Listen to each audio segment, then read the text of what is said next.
जाड़े के दिनों में अक्सर हाँ ये देखा जाता है कि खास करके जो सडन एक्सपोजर होता है, आप देखेंगे कि जब से ये मौसम चेंज होता है, आप देखेंगे कि सुबह दिन में ठीक रहता है और शाम में अचानक से टेम्परेचर गिरता है, तो ये जो कोल्ड, इसी से बोलते हैं कोल्ड एक्सपोजर, सडन एक्सपोजर।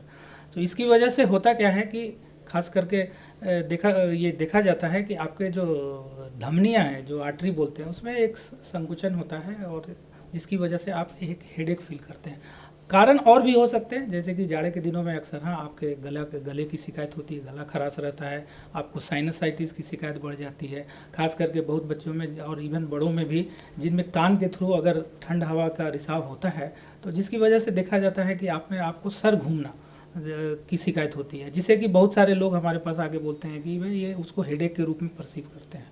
तो ये सारी कारणें होती हैं। और ख़ास करके जाड़े के दिनों में नाइट स्लीप, अगर नाइट स्लीप थोड़ा अगर डिस्टर्ब है, अगर आपने सही तरीके से, आपको गर्मी नहीं मिल रही, तो रात में आपकी नींद भी डिस्टर्ब रहती है जाड़े के दिनों में, तो जो कारण हो सकता है कि आपका हेडेक अगले दिन प्रेसिपिटेटेड हो। जी डॉक्टर साहब, जाड़े के दिनों में अगर किसी का हेडेक बढ़ रहा है तो क्या वो हमेशा ही आम बात है या फिर कभी कभी चिंता का विषय भी बन सकता है? नहीं, अगर पहले से भी हेडेक रहा हो और अभी थोड़ा बढ़ता है, तो सबसे पहले तो हमें ये देखना है कि भाई ये जाड़े की अगर आप प्रिकॉशन लेते हैं तो उस प्रिकॉशन के साथ ये नॉर्मलाइज हो जाता है। और दूसरा सबसे जो ध्यान रखने वाले थे, आपका ब्लड प्रेशर। ऐसे भी जाड़े में ब्लड प्रेशर बढ़ता है, तो ब्लड प्रेशर का नियमित जांच जरूर कराएं, खास करके वो लोग जो ऑलरेडी ब्लड प्रेशर के पेशेंट्स हैं और दवाइयाँ लेते हैं। जी डॉक्टर साहब, क्या माइग्रेन के मरीजों के लिए भी ठंड में दिक्कतें बढ़ जाती हैं?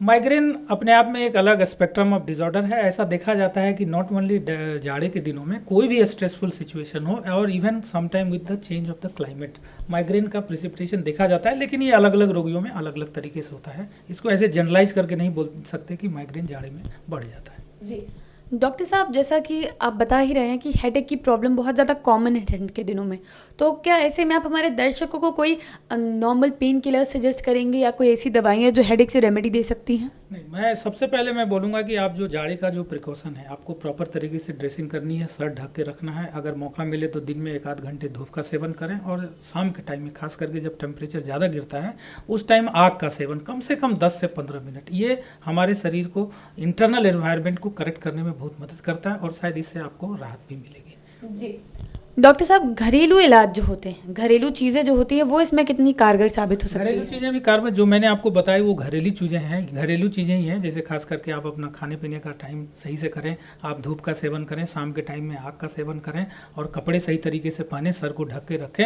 और अगर इनसे नहीं होता है तब फिर आप किसी डॉक्टर या फिजिशियन से कंसल्ट करें। जी डॉक्टर साहब, ये जो हेडेक होता है, जो ठंड के दिनों में होता है, तो क्या उसके लिए ज़रूरी है कोई मेडिसिन खाई ही जाए हेडेक के लिए, या फिर घर में जो काढ़ा वगैरह बनता है ठंड के दिनों में, उससे चीज़ ठीक हो सकती है, सूप से मदद मिल सकती है?